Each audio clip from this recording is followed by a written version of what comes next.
લક્ષ્ય ન્યૂઝ, એક નજર, એક લક્ષ્ય.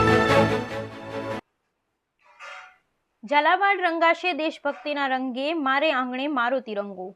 સુરેન્દ્રનગર જિલ્લામાં હર ઘર તિરંગા અભિયાનની ઉજવણી અન્વયે જિલ્લા કલેક્ટર કેસી સંપટના અધ્યક્ષસ્થાને બેઠક યોજાઈ. તિરંગાના સન્માનમાં દરેક નાગરિકને સહભાગી થવા અનુરોધ કરતા જિલ્લા કલેક્ટર કેસી સંપટ સમગ્ર જિલ્લામાં 8 ઓગસ્ટથી 13 ઓગસ્ટ દરમિયાન યોજાશે હર ઘર તિરંગા અભિયાન અને તિરંગા યાત્રા. જિલ્લાની તમામ સરકારી કચેરીઓને રોશનીથી શણગારી રાષ્ટ્રધ્વજ લહેરાવાશે. આઝાદીની ઉજવણી યાદગાર બનાવવા તેમજ નાગરિકોમાં રાષ્ટ્રધ્વજ અને દેશ માટે ગર્વની ભાવના પ્રબળ બને તે હેતુસર સુરેન્દ્રનગર જિલ્લામાં તારીખ 8 થી 13 ઓગસ્ટ દરમિયાન હર ઘર તિરંગા અભિયાન અને તિરંગા યાત્રા યોજાશે.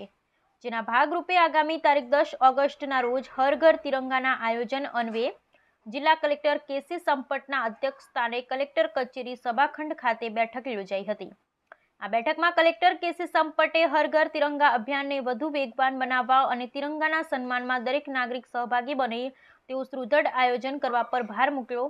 તેમજ તારીખ 8 થી 13 ઓગસ્ટ દરમિયાન યોજાનારી હર ઘર તિરંગા યાત્રા અને હર ઘર તિરંગા અભિયાન અંગે વિસ્તૃત માહિતી રજૂ કરી હતી. આ અભિયાન અંતર્ગત શહેરી વિસ્તાર તથા જિલ્લામાં વિવિધ કાર્યક્રમો યોજાશે.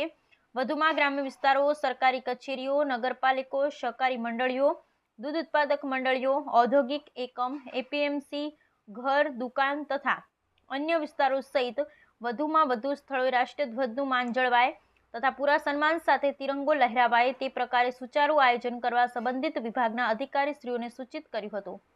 આ ઉજવણી અંતર્ગત તાલુકા અને જિલ્લા કક્ષાએ તિરંગા યાત્રા યોજાશે. જિલ્લામાં સવારે 9 કલાકે એમપી શાહ આર્ટ્સ કોલેજથી જવાહર પોલીસ પરેડ ગ્રાઉન્ડ સુધી જિલ્લા કક્ષાની તિરંગા યાત્રા યોજાશે.